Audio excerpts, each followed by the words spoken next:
بھی ایسا باطل خیال کبھی بھول کر بھی ہمارے ذہن میں نہیں آنا چاہیے کہ میں یہ ذمہ داری نبھا کر معاذ اللہ کو کسی پر احسان کر رہا. بس ایسا خیال آیا نہیں، سمجھو اس بندے نے اپنے کیے کرائے پر پانی پیا. یہ کسی کی ذات پر کوئی احسان نہیں ہے، بلکہ یہ محض اللہ اور اس کے رسول کا ہمارے اوپر احسان ہے کہ انہوں نے ہمیں اپنے دین کی نوکری کا موقع عطا کیا. ورنہ اللہ کے پاس بندوں کی کوئی کمی نہیں. ہم سے زیادہ صلاحیتوں والے بھی ہیں، ہم سے زیادہ وسائل والے بھی ہیں، اور ہم سے زیادہ لوگوں سے تعلقات رکھنے والے بھی ہوں گے. اور اگر ان سب میں سے اللہ نے ہمیں ہی چن کر یہ نوکری عطا کر رکھی ہے، اس میں ہمارا کوئی کمال نہیں ہے، یہ محض اللہ اور اس کے رسول کا کرم ہے. اور ایسے خیالات کا ذہنوں میں آ جانا کہ شاید ہم یہ نوکری لے کر کسی پر احسان کر رہے ہیں، یہ کوئی بعید قیاس نہیں ہے، ایسا ہو جائے گا. اس لیے میں کہہ رہا ہوں کہ کبھی ایسا خیال ذہن میں نہیں آنا چاہیے، بس اس نوکری کی خیر مانگنی چاہیے. یہ تو بائی دا وے بات آ گئی. اصل تو میں اور موضوع پر بات کرنا چاہ رہا ہوں، اس کو یہیں ہم کلوز کرتے ہیں. بلکہ اسی تسلسل کو آگے جاری رکھتے ہوئے جو آج کی بات میں آپ سے کرنا چاہ رہا ہوں، آگے انشاءاللہ اینڈ پر جو ہم مل کر کچھ طے کریں گے آج کی اس نشست میں بیٹھ کر، اس سے پہلے جو میں عرض کرنا چاہ رہا ہوں کہ جس مشن کے ساتھ ہم جڑ گئے ہیں اور جو نوکری اللہ تعالیٰ نے ہمیں دی ہے اور جس دین کے غلبہ کے لیے ہم میدان عمل میں ہیں،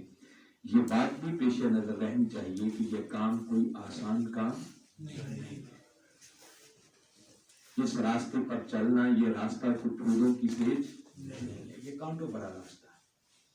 اس وقت ہم اسٹوڈنٹ ہوا کرتے تھے جامعہ اسلامیہ منہاج القرآن میں، اور میں نے قبلہ کی زبان مبارک میں یہ اشعار بھی سنے ہوئے ہیں کہ انہی پتھروں پہ چل کر اگر آ سکو تو آؤ میرے گھر کے راستے میں. یہ کانٹوں بھرا راستہ ہے.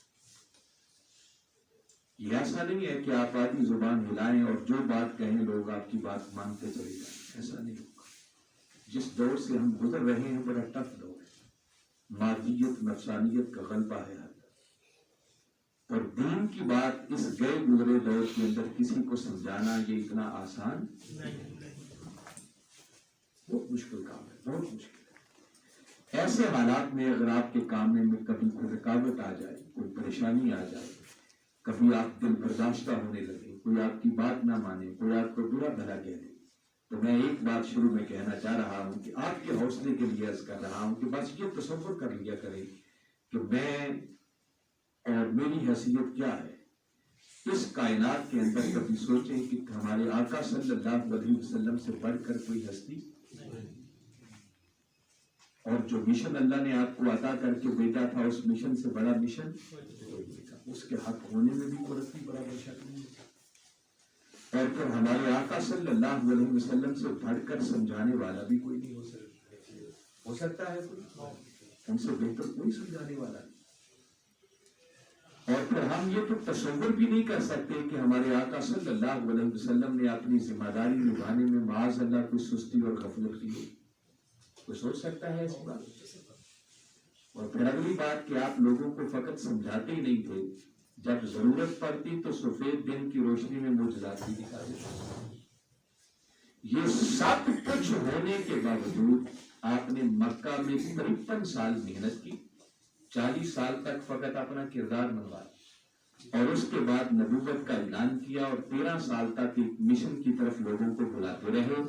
تو 53 سال کے بعد کل 400 کے لگ بھگ لوگ تھے جو آپ کی بات ماننے کے لیے تیار ہوئے.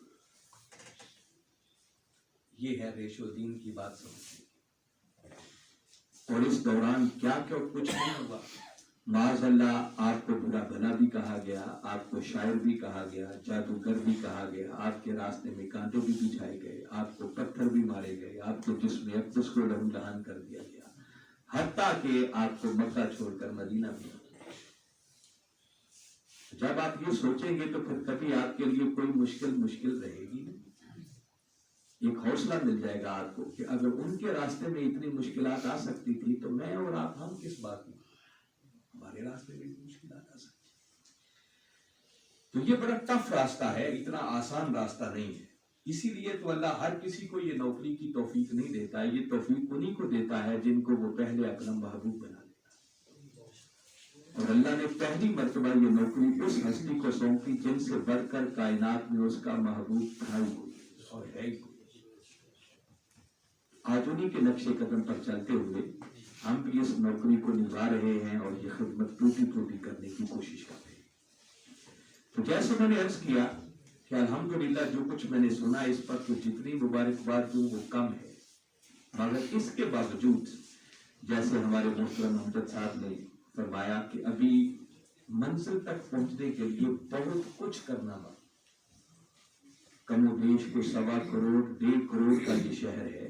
اور اس شہر کے اندر صرف وہ فہم دین کی صورتحال آپ کو بتا رہے تھے کہ ابھی تک جو لوگ رجسٹرڈ ہوئے ہیں وہ کل 455 لوگ ہیں، جو آج 3 بجے کے لگ بھگ آخری رپورٹ میں درست فرما رہے تھے کہ ابھی 500 کا عدد کی ہم نے کراس،